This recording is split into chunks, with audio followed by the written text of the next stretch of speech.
नमस्कार दोस्तों, जय हिंद, वंदे मातरम। आप सभी का स्वागत अभिनंदन है टीटी फैमिली टीचर्स फैमिली शिक्षकों के परिवार जयसवाल कोचिंग सेंटर पर, पावर्ड बाई शिक्षा ही प्रकाश है। दोस्तों, आज की क्लास में हम बात करने वाले हैं टॉप 50 क्वेश्चंस की बात करेंगे, बाल मनोविज्ञान पेडागोजी की बात करेंगे। ये टॉप 50 प्रश्न बहुत ही इंपॉर्टेंट है, आपके 5 से अधिक आपके अंक पक्का कर देंगे।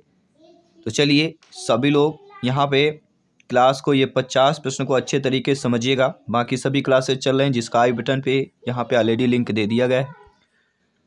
चलिए तो देर न करते ये क्लास को कंटिन्यू करते हैं। पहला प्रश्न है, 6 सिद्धांत किस विद्वान ने दिया था?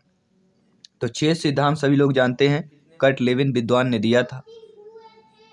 कर्ट लेविन कहाँ के वैज्ञानिक थे? तो कर्ट लेविन एक जर्मनी के मनोवैज्ञानिक थे। गेस्टाल्टवादी क्या होता है दोस्तों? गेस्टाल्टवादी जो होता है वह जर्मन के विद्वानों का एक समूह है, जिनमें आपके कोहलर आते हैं, कोफाय आते हैं, वर्दीमर, ये तीनों शामिल है। तो जर्मनी के विद्वानों कोहलर, कोफा, वर्दीमर ये गेस्टाल्टवादी कहलाते हैं। कभी कभी पूछा भी जाता है गेस्टाल्टवादी हैं इनमें से, ठीक है। Binet Simon, Kohler, Koffka, Thorndike, Kohler, Koffka, Wertheimer, Watson, ऐसे ग्रुप दिए जाएंगे। तो गेस्टाल्टवादी कोहलर, कोफा और आपके वर्दीमर हो जाएंगे। कर्ट लेविन किस संप्रदाय के समर्थक थे? तो कर्ट लेविन आपके संज्ञानवादी संप्रदाय के समर्थक थे। साथ ही साथ दोस्तों, 6 सिद्धांत को किस किस नाम से जाना जाता है?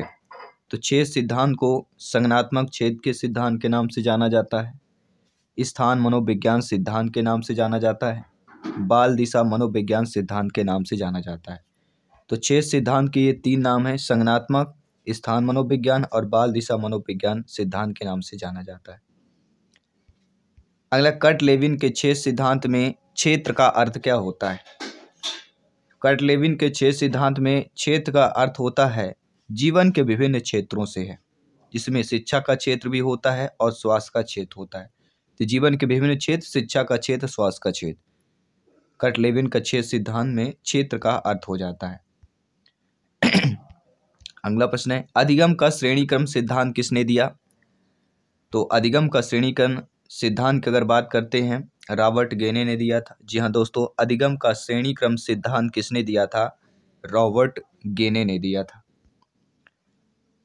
अगला प्रश्न आता है कि रॉबर्ट गेने किस संप्रदाय के समर्थक थे? तो रॉबर्ट गेने आपके संज्ञानवादी संप्रदाय के समर्थक थे। संप्रदाय बहुत इंपॉर्टेंट है, संप्रदाय से 1-2 प्रश्न अवश्य पूछा जाता है। रॉबर्ट गेने कहाँ के वैज्ञानिक थे? तो रॉबर्ट गेने आपके एक अमेरिका के वैज्ञानिक थे, अमेरिकी वैज्ञानिक रॉबर्ट गेने थे, संज्ञानवादी संप्रदाय के समर्थक थे।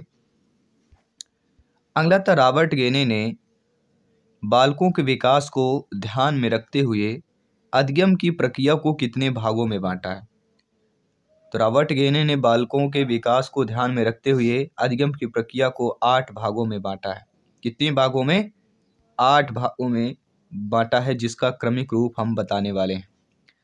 पहला है संकेत अधिगम, दूसरा है उद्दीपक अधिगम अभिक्रिया, जिसे हम एसआर अधिगम भी कहते हैं, तीसरा है श्रृंखला अधिगम, इसके बाद आता है शाब्दिक अधिगम, बहुविवेदन अधिगम, प्रत्यय अधिगम, और अगले आपके सिद्धांत अधिगम और समस्या समाधान अधिगम। तो पहला यहाँ पे संकेत अधिगम है और अंतिम आपका 8वां है समस्या समाधान अधिगम।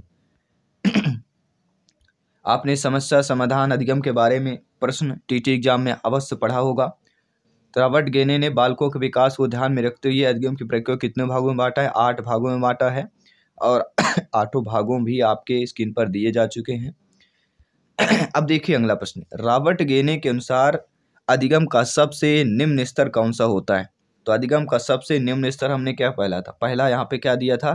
तो अधिगम का सबसे निम्न स्तर संकेत अधिगम होता है, और सबसे उच्च होता है समस्या समाधान अधिगम, इसलिए हमने दोनों को अंडरलाइन किया था। तो रॉबर्ट गेने के अनुसार अधिगम का सबसे निम्न स्तर क्या होता है? संकेत अधिगम होता है। और इसी पर एक प्रश्न और बनता है कि रॉबर्ट गेने के श्रेणी क्रम सिद्धांत के अनुसार अधिगम का सबसे उच्चतम स्तर कौन सा होता है? तो संकेत अधिगम निम्नतर होता है, तो उच्चतम आपका समस्या समाधान अधिगम होता है। ये 2 प्रश्न इंपॉर्टेंट है।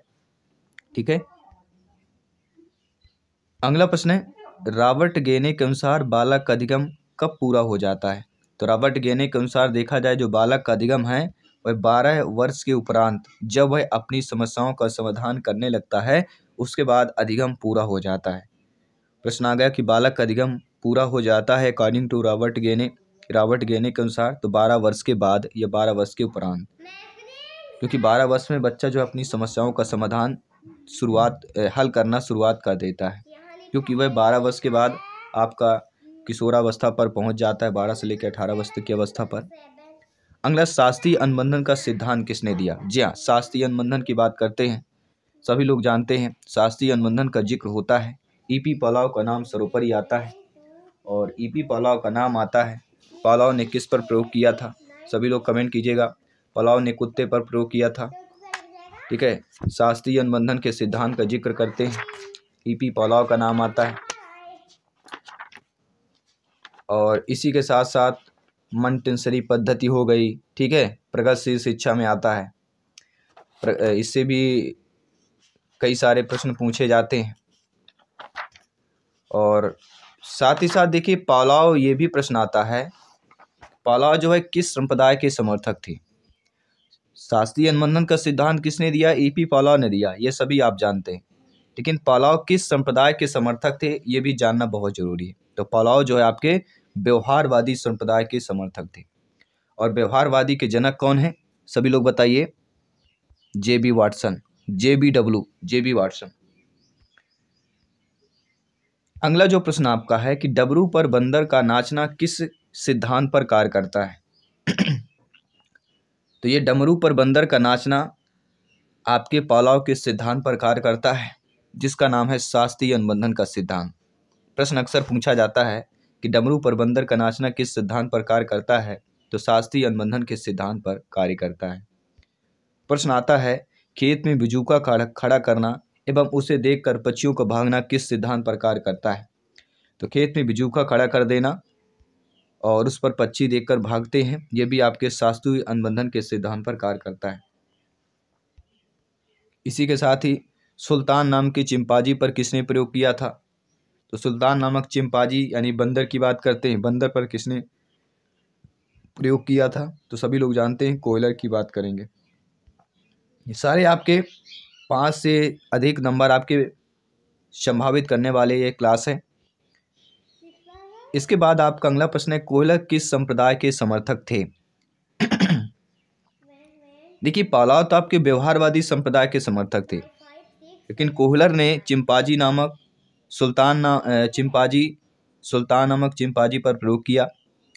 कोहलर किस संप्रदाय के समर्थक थे? तो कोहलर आपके संज्ञानवादी संप्रदाय के समर्थक थे, ये ध्यान देना है। ठीक है, और इसके बाद प्रश्न आता है कि चूहे पर अपना प्रयोग किस वैज्ञानिक ने किया था?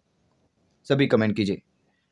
चूहे पर अपना प्रयोग जिस मनोवैज्ञानिक ने किया था वो आपके स्किनर वैज्ञानिक है। कबूतर, चूहा की अगर बात की जाती है स्किनर का नाम आता है।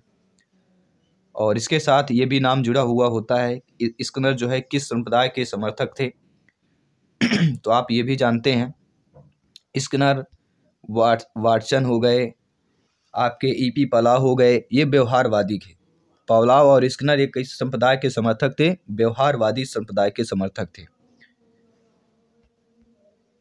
और अगला प्रश्न आता है कि नए रचनात्मक कार्यों को सीखने पर कौन सा सिद्धांत बल देता है? तो नए रचनात्मक जो कार्य होते हैं उन कार्यों को सीखने पर जो सिद्धांत बल देता है अंतर्दृष्टि का सिद्धांत कहलाता है। यहाँ पे ऑप्शन सही कर लेना है। तो नए रचनात्मक कार्यों को सीखने पर जो सिद्धांत बल देता है अंतर्दृष्टि का सिद्धांत कहलाता है। साथ ही साथ अंतर्दृष्टि का सिद्धांत किस वैज्ञानिक ने दिया? यह भी इंपॉर्टेंट प्रश्न बन जाता है। तो अंतर्दृष्टि का सिद्धांत उस वैज्ञानिक ने दिया जिसने चिंपांजी नामक बंदर पर प्रयोग किया था। तो अंतर्दृष्टि का सिद्धांत आपके कोहलर वैज्ञानिक ने दिया। इसी के साथ ही मानसिक रूप से मंद बालकों को सीखने पर कौन सा सिद्धांत उपयोगी होता है? तो मानसिक रूप से जो मंद बालक होते हैं उनको उन पर सीखने का सिद्धांत जो उपयोगी होता है वह आपका शास्त्रीय अनुबंधन का सिद्धांत ईपी पॉलाव का सिद्धांत कहलाता है। जी हाँ, मानसिक रूप से जो मंद बालक होते हैं उन बालकों को सीखने पर आपका शास्त्रीय अनुबंधन का सिद्धांत ईपी पॉलाव का सिद्धांत जो है उपयोगी हो जाता है। इसके साथ ही दोस्तों, संज्ञानात्मक सिद्धांत किसने दिया, यह प्रश्न आता है। तो संज्ञानात्मक सिद्धांत का जिक्र होता है तो ब्रूनर ने दिया था, ये सभी लोग जानते हैं। जी हाँ दोस्तों, संज्ञानात्मक सिद्धांत किसने दिया, आपके ब्रूनर ने दिया था, नोट कर लीजिएगा। टेलीग्राम से जुड़िए, फ्री में नोट्स PDF फाइल प्राप्त कीजिए, अपनी प्रिपरेशन को बेहतर कीजिए, CTET एग्जाम को क्रैक कीजिए। दोस्तों, मानव विकास किन दोनों की योगदान का परिणाम है आपका। तो मानव विकास सभी लोग जानते हैं, कई बार ये पूछा गया प्रश्न है कि मानव विकास जो है आपके वंशानुक्रम और वातावरण, ये इन दोनों का योगदान का परिणाम होता है। वंशानुक्रम यानी माता पिता जो हमारी चल रही है, और जहाँ हम रह रहे हैं वह वातावरण। तो मानव विकास यानी हमारा विकास, वंशानुक्रम जो चला रही परंपरा, वंशानुक्रम सभी समझते हैं, और वातावरण जहाँ पे हम रह रहे हैं, इन दोनों का योगदान हमारा परिणाम होता है मानव विकास। प्राथमिक विद्यालयों के बालकों के लिए इनमें से किसे बेहतर मानते हैं। तो प्राथमिक विद्यालयों के बालकों के लिए सबसे बेहतर जो माना जाता है स्वयं के द्वारा किया गया अनुभव। जी हाँ दोस्तों, आप स्वयं सोचिए, जब आप स्वयं किसी चीज़ को करते हैं वो अनुभव आपको याद रहता है जीवन पर्यंत, कभी नहीं भूलता है। इसी प्रकार प्राथमिक विद्यालय प्राइमरी लेवल के स्टूडेंट को, प्राथमिक विद्यालय के बालकों के लिए सबसे बेहतर होता है स्वयं के द्वारा उनका किया गया अनुभव। नोट कर लीजिएगा। अगला है, जिस प्रक्रिया में व्यक्ति दूसरे के व्यवहार से सीखता है ना कि प्रत्यक्ष अनुभव से, उसको क्या कहा जाता है। देखिए दोस्तों, जो व्यक्ति दूसरे के व्यवहार से सीखे, प्रत्यक्ष अनुभव से नहीं सीखता है। प्रत्यक्ष अनुभव मतलब करके नहीं सीखता है, दूसरे के व्यवहार से केवल सीखता है कि वो कैसे कर रहा है, वो ऐसे करता है उसको ऐसे मिलता है, तो ये कहलाता है सामाजिक अधिगम। जी हाँ, जो व्यक्ति दूसरे के व्यवहार से सीखता है बिना प्रत्यक्ष अनुभव के, उसे सामाजिक अधिगम कहा जाता है। मतलब दूसरे के व्यवहार मतलब समाज के द्वारा यह सीख रहा है, सामाजिक अधिगम कहला जाएगा। ठीक है, एक दूसरे को देखकर सीख रहा है। अगला, कौन सा सिद्धांत यह व्यक्त करता है कि मानव मस्तिष्क एक बर्फ की बड़ी चट्टान के समान है, जो कि अधिकांशतः छिपी रहती है एवं उसमें चेतन के 3 स्तर होते हैं। अब यहाँ पे दे दिया गया चेतन के 3 स्तर, यही से हमारा आंसर क्लियर हो गया कि मानव मस्तिष्क एक बर्फ की बड़ी चट्टान के समान है। यह सिद्धांत मनोविश्लेषणात्मक सिद्धांत यह व्यक्त करता है। मनोविश्लेषण सिद्धांत यह व्यक्त करता है कि मानव मस्तिष्क एक बर्फ की बड़ी चट्टान के समान है, जो अधिकांशतः छिपी रहती है। अगला जो प्रश्न आपका है, अवधारणाओं का विकास मुख्य रूप से हिस्सा है। तो जो अवधारणाएं होती हैं उनका विकास मुख्य रूप से किसका हिस्सा होती है, सभी कमेंट कीजिए।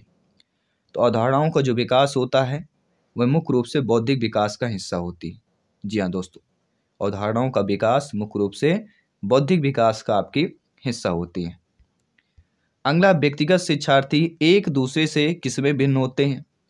तो व्यक्तिगत शिक्षार्थी जो होते हैं वह एक दूसरे से विकास की दर में भिन्न होते हैं। अब मान लीजिए आपकी नियुक्ति होती है, आप लोग अध्यापक अध्यापिका बनते हैं, आपकी कक्षा में कोई बच्चा खड़ा होता है और पूछ लेता है कि सर या मैम ये बताएं कि व्यक्तिगत जो हमारे एक दूसरे में जो विद्यार्थियों में भिन्नता होती है वह किस प्रकार की होती है। तो विकास की दरों में होती है। ठीक है, कोई पहले सीखता है, कोई बाद में सीखता है, कोई कम सीखता है, कोई ज़्यादा सीखता है, तो ये विकास की दर कहलाती है। अगला प्रश्न है, बच्चों का मूल्यांकन कैसा होना चाहिए। तो बच्चों का मूल्यांकन सतत एवं व्यापक परीक्षा द्वारा होनी चाहिए। ये भी कई बार पूछा गया प्रश्न है। इस टॉपिक से मूल्यांकन से जरूर प्रश्न आता है, सभी लोग जानते हैं। 2-3 प्रश्न आ जाता है टोटल 150 क्वेश्चंस में देखा जाए तो। इसके साथ ही वाइगोस्की बच्चों को सीखने में निम्नलिखित में से किस कारक की महत्वपूर्ण भूमिका पर बल देते हैं। तो वाइगोस्की का जिक्र हुआ है तो समाज सबसे अवश्य जुड़ा ऑप्शन होगा। वाइगोस्की बच्चों के सीखने में निम्नलिखित में से जो है सामाजिक कारक की महत्वपूर्ण भूमिका पर बल देते हैं। ठीक है, जब जीन पियाजे जी की बात की जाती है तो इंद्रिय जनित गामक अवस्था, पूर्व संक्रियात्मक अवस्था, मूल संक्रियात्मक अवस्था, औपचारिक संक्रियात्मक अवस्था, इन चारों अवस्थाओं के बारे में ये पढ़ लीजिएगा कि इस अवस्था में बच्चा कितना पढ़ पाता है, क्या सीख पाता है, ये चीज़ें पूछी जाएंगी। जीन पियाजे जी के संज्ञानात्मक विकास शैक्षिक महत्व पूछा जाएगा। जो अन्य सिद्धांत है जीन पियाजे जी के, निर्माण और खोज का सिद्धांत, कार्य क्रिया अर्जन, नैतिक विकास का सिद्धांत भी जीन पियाजे जी ने दिया था। ठीक है, तो ये भी चीज़ें समझते जाना है। अगला, जब बच्चे की दादी उसे उसकी माँ की गोद से ले लेती है तो बच्चा रोने लगता है। बच्चे को रोने का कारण, रीजन क्या हो जाएगा? वह हो जाएगा संवेगात्मक दुश्चिंता, क्योंकि वह बच्चा जो है अपनी माँ की गोद में था, अचानक वो किसी और के गोद में हो जाता है और बच्चे का सबसे प्रिय माँ होता है। तो ये कौन सा रोने का कारण है? रीजन है संवेगात्मक दुश्चिंता, आपकी हो जाएगी। अगला ऑप्शन है, निम्नलिखित में से कौन सा सूक्ष्म गतिक कौशल का उदाहरण हो जाएगा? तो यहाँ पे दोस्तों सूक्ष्म गतिक कौशल का जो हमारा उदाहरण हो जाता है वह हो जाता है लिखना। कई बार पूछा गया प्रश्न है, 4 महत्वपूर्ण कौशल ही होते हैं, सुनना, बोलना, पढ़ना, लिखना। तो सूक्ष्म गतिक जो कौशल कहलाया जाता है वह आपका लिखना आता है। ठीक है, नोट कर लीजिएगा। अगला, किशोर खालिस्तान किसका अनुभव कर सकते हैं? सभी लोग यहाँ पे कमेंट कीजिएगा। जी हाँ दोस्तों, किशोर जो है खालिस्तान किसका अनुभव कर सकते हैं? सभी कमेंट करके बताइए। तो किशोर जो है आपके दुश्चिंता और सरोकार। जी हाँ दोस्तों, किशोर जो होते हैं, बच्चे जो होते हैं, वो दुश्चिंता और स्वयं से सरोकार का अनुभव कर सकते हैं। इसके साथ ही अगला प्रश्न है कि नर्सरी कक्षा से शुरुआत करने के लिए कौन सी विषय वस्तु सबसे अच्छी होगी? बेहतरीन प्रश्न है, पूछा गया प्रश्न ये। तो नर्सरी कक्षा से अगर शुरुआत करना है बच्चों को पढ़ाना, तो उसके लिए सबसे बेहतरीन पुस्तक मेरा परिवार, माई फैमिली। इसके साथ ही आपका अगला प्रश्न है, संवेग व्यक्ति की उत्तेजित दशा है, यह कथन किसका हो जाता है? तो संवेग व्यक्ति की उत्तेजित दशा है, यह कथन आपके वुडवर्थ महोदय जी का है। नोट कर लीजिएगा। जी हाँ दोस्तों, संवेग व्यक्ति की उत्तेजित दशा है, यह जो कथन हो जाता है आपके वुडवर्थ वैज्ञानिक का हो जाता है। वुड यानी लकड़ी, वर्थ यानी जन्म, लकड़ी का जन्म। तो संवेग व्यक्ति की उत्तेजित दशा है, यह कथन उत्तेजित दशा, तो लकड़ी के जन्म की बात करते हैं। उत्तेजित के साथ लकड़ी जब जन्म होती है। भाषा में अर्थ की सबसे छोटी इकाई किसे कहा जाता है? बहुत इंपॉर्टेंट प्रश्न है। जी हाँ, तो भाषा में अर्थ की जब सबसे छोटी जो इकाई होती है वह कहलाती दोस्तों क्या? सभी लोग कमेंट कीजिए, क्या कहलाती है? स्वनिम। क्या हम सही कह रहे हैं? सभी कमेंट कीजिए। तो भाषा में अर्थ की दृष्टि से देखा जाए सबसे छोटी इकाई जो होती है वह स्वनिम होती है। भाषा में अर्थ की सबसे छोटी इकाई स्वनिम। स्वनिम जो होती है बोलचाल की भाषा के उच्चारित रूप की वह न्यूनतम विशेषता होती है जिसके द्वारा किसी गहरी बात का या कही जाने वाली किसी अन्य बात में अंतर स्पष्ट किया जाता है। कही गई बात और कही जाने वाली, जो हम कह चुके हैं और जो हम कहने वाले हैं, इन दोनों बातों में अंतर स्पष्ट किया जाता है, वह कहलाता है स्वनिम। स्वनात्मक दृष्टि से किसी भाषा में बोली में समान स्वनों का समूह जिसके विवरण का एक ढांचा होता है उसको स्वनिम कहा जाता है। शिक्षा मनोविज्ञान के 2 शब्दों से मिलकर बना है। सभी लोग जानते हैं शिक्षा और मनोविज्ञान, इसलिए शिक्षा मनोविज्ञान संबंधी प्रश्न का उत्तर अध्ययन के लिए बहुत इंपॉर्टेंट होता है। आपके लिए शिक्षक भर्ती में सिलेक्शन पाने का, सपना क्रैक करने का, साकार करने का, विशेषकर शिक्षक पात्रता परीक्षा में शिक्षा मनोविज्ञान का चैप्टर बहुत जरूरी है। इसलिए इस क्लास को अंत तक अवश्य देखिए, पढ़िए और समझिए। अगला दिया गया है, पूर्वग्राही किशोर या किशोरी अपने किसके प्रति कठोर होते हैं? तो पूर्वग्राही किशोर और किशोरी जो होते हैं वह अपने समस्या के प्रति कठोर होते हैं। जी हाँ, जो उनके पास समस्या होती है, पूर्वग्राही और किशोर किशोरी अपने समस्या के प्रति कठोर होते हैं। 10 प्रश्न और बचे हुए हैं, कंप्लीट करते हैं। बालिकाओं की लंबाई किस अवस्था में बालकों से अधिक होती है? बहुत ही अच्छा प्रश्न। तो बालिकाओं की लंबाई देखा जाए सब बालकों की अपेक्षा में बाल्यावस्था में अधिक होती है, लेकिन किशोरावस्था में कम हो जाती है। जी हाँ, लड़कियों की लंबाई बाल्यावस्था में बढ़ती है, 6 से लेके 12 वर्ष तक की अवस्था। 12 के बाद फिर लंबाई घटने लगती है और बालकों की लंबाई बढ़ने लगती है। तो 6 से 12 का जो यह अवस्था है बाल्यावस्था का, इसमें लड़कियों की लंबाई बढ़ती है अकॉर्डिंग टू लड़कों की देखा जाए तो। दिवा स्वप्न एवं भाषा के कूटकरण की अवस्था कौन सी कहलाती है? तो दिवा स्वप्न एवं भाषा के कूटकरण की अवस्था आपकी किशोरावस्था कहलाती है, जो आपके 12 से लेकर 18 वर्ष तक की अवस्था कहलाती है। तो यह अवस्था दिवा स्वप्न एवं भाषा के कूटकरण की अवस्था कहलाती है। विकास के संबंध में सही कथन क्या है? सभी कमेंट कीजिएगा। तो विकास के संबंध में सही कथन यह होता है कि विकास संपूर्ण पक्षों में होने वाला परिवर्तन होता है।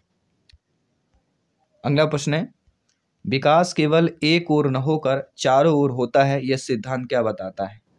तो विकास एक ओर न होकर चारों ओर हो रहा है, मतलब चारों ओर की बात की जा रही है, मतलब किसकी बात की जा रही है? वर्तुलाकार। तो विकास किस प्रकार से होता है? वर्तुलाकार। यह सिद्धांत हमें क्या बताता है? वर्तुलाकार का सिद्धांत बताता है कि विकास केवल एक ओर न होकर चारों ओर होता है, यह सिद्धांत वर्तुलाकार बताता है। जन्म के समय शिशु रोता है, क्यों रोता है भैया? सभी बताइए। तो जन्म के समय जो है शिशु इसलिए रोता है कि वातावरण के परिवर्तन, क्योंकि जब पेट में होता है तो वातावरण वहाँ अलग होता है, ठीक है। लेकिन जन्म के समय जो शिशु इसलिए रोता है क्योंकि वातावरण अचानक उसे ठंड का माहौल मिलता है, वातावरण अचानक परिवर्तन हो जाता है, क्योंकि पेट में रहता है तो वातावरण वहाँ का टेम्परेचर पता ही है यहाँ की अपेक्षा अधिक ही होता है, ठीक है, गर्म वातावरण में रहता है। लेकिन इसलिए देखते होंगे शिशु कितना भी हो, कितना सुंदर और बढ़िया रहता है, क्योंकि वातावरण ही ऐसा मिलता है उसको। लेकिन जैसे वो जन्म लेता है, धरती पर आता है, वातावरण का अचानक परिवर्तन होता है और बच्चा रोने लगता है। अगला प्रश्न है, शैशवावस्था में किस ग्रंथि के प्रभाव के कारण बालिकाएं अपने पिता के प्रति श्रद्धा का भाव रखती है? ये दो होता है, ये ग्रंथि जो है, एक बालिकाएं अपने पिता के प्रति और बालक अपने माता के प्रति, दो प्रकार के प्रश्न पूछे जाते हैं। तो बालिकाएं अपने पिता के प्रति श्रद्धा रखती हैं शैशवावस्था में, वह इलेक्ट्रा ग्रंथि के कारण। तो बालिकाएं अगर श्रद्धा रख रही पिता के प्रति तो इलेक्ट्रा ग्रंथि हो जाती है, ठीक है। अगला है, क्लार्क और बीच में नर चिंपांजी के शरीर में क्या होता है? क्लार्क और बीच ने नर चिंपांजी के शरीर में क्या करा था? तो स्त्री हार्मोन्स प्रवेश कराए थे। जी हाँ, क्लार्क और बीच ने, दो वैज्ञानिकों ने नर चिंपांजी के शरीर में स्त्री हार्मोन का प्रवेश कराया था। प्रश्न आ सकता है कि स्त्री हार्मोन का प्रवेश किसने करवाया था चिंपांजी के शरीर में? नर चिंपांजी के शरीर में क्लार्क और बीच ने करवाया था। बालक का विकास वंशानुक्रम वातावरण का क्या होता है? तो सभी लोग जानते हैं बालक का जो विकास होता है वह वंशानुक्रम और वातावरण का क्या होता है, कौन सा परिणाम होता है? सभी लोग बताइए, सभी कमेंट कीजिए। जी हाँ, गुणनफल की बात करेंगे। जी हाँ दोस्तों, बालक का विकास वंशानुक्रम और वह वातावरण का क्या होता है? गुणनफल होता है। अगला, जीवन का सबसे कठिन काल किसे माना गया है?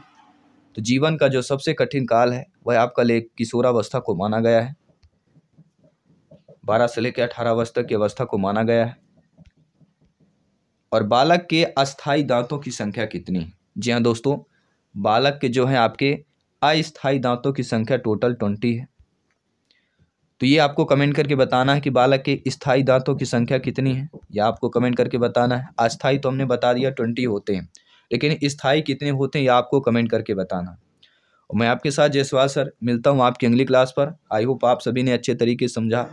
टेलीग्राम से जुड़िए, बाकी सभी क्लासेस चल रहे हैं, सभी क्लासेस को ज्वाइन कीजिए, अपनी प्रिपरेशन को बेहतर कीजिए। मैं आपके साथ जयसवाल सर मिलता हूँ आपकी अगली क्लास पर। सभी मित्रों को जय हिंद, वंदे मातरम, धन्यवाद सभी का।